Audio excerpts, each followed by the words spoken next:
Terima kasih Tuan Pengerusi Majlis. Yang saya hormati barisan panel hakim yang arif lagi bijaksana, penjaga masa yang setia, guru-guru dan para hadirin yang dirahmati Allah sekalian. Assalamualaikum dan salam Malaysia sejahtera saya ucapkan. Saya Fitri Fayyad bin Abdul Rahman Tobroni dari Sekolah Rendah Al-Hidayah Ipoh akan menyampaikan sebuah cerita yang bertajuk Generasi Merdeka, Apa Peranan Kita? Dengarkan ya. Keluarga Malaysia teguh bersama, jalur gemilang megah berkibar. Kemerdekaan kita kekal selamanya, generasi muda semangat berkobar. Hadirin sekalian, generasi hari ini adalah pewaris yang sepatutnya mengenal erti kemerdekaan. Kebebasan kita dari penjajah harus disyukuri dan dipertahankan. Untuk menghargainya, kita perlu selami kemerdekaan itu. Bak kata pepatah, tak kenal maka tak cinta.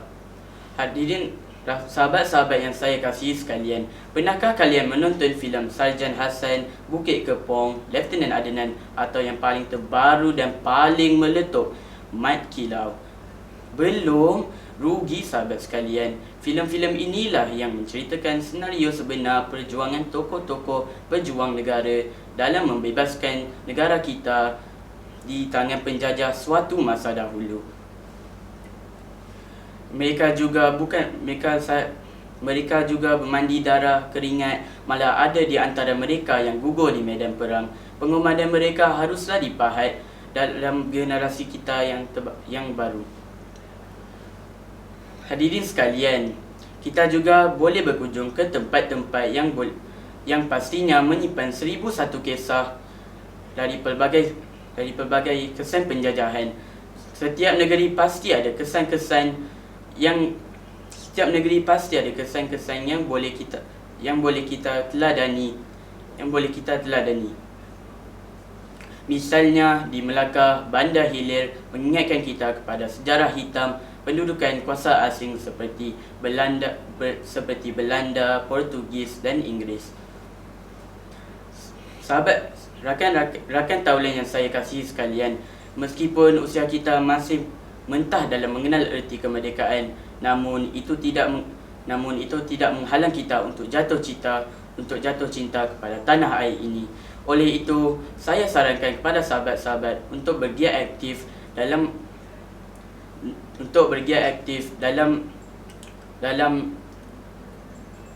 acara sempena bulan kebangsaan ini.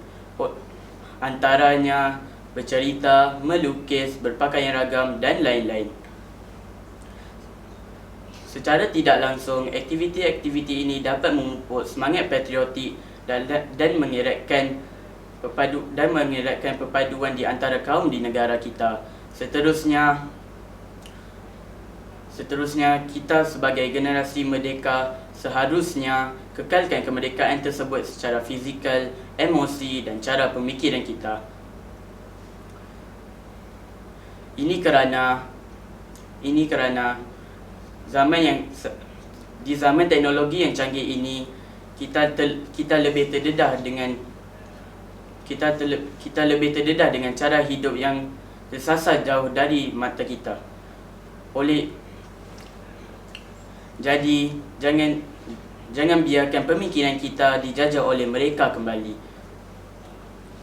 Akhir sekali, saya sebagai anak Malaysia patut berdiri bergagah dan bangga dengan cara kita, kehidupan kita serta tradisi kepelbagaian kaum dan etnik. Mari bersama kita kembangkan sayap perpaduan negara kita di mata dunia. Ayuh semua sahabat.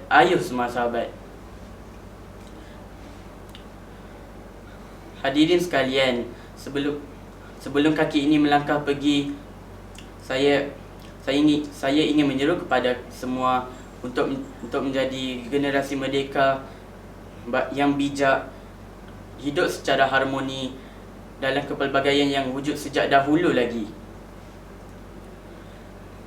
Pepatah ada berkata, di mana bumi dipijak, di situ langit dijunjung. Akhir kata, jadi disusun tidak terbilang, maaf ku pohon atas kekurangan. Mari kita angkat jalur gemilang, kibarkan dengan penuh kebanggaan. Merdeka! Merdeka! Merdeka! Sekian, wabillahi taufik wal hidayah. Wassalamualaikum warahmatullahi wabarakatuh.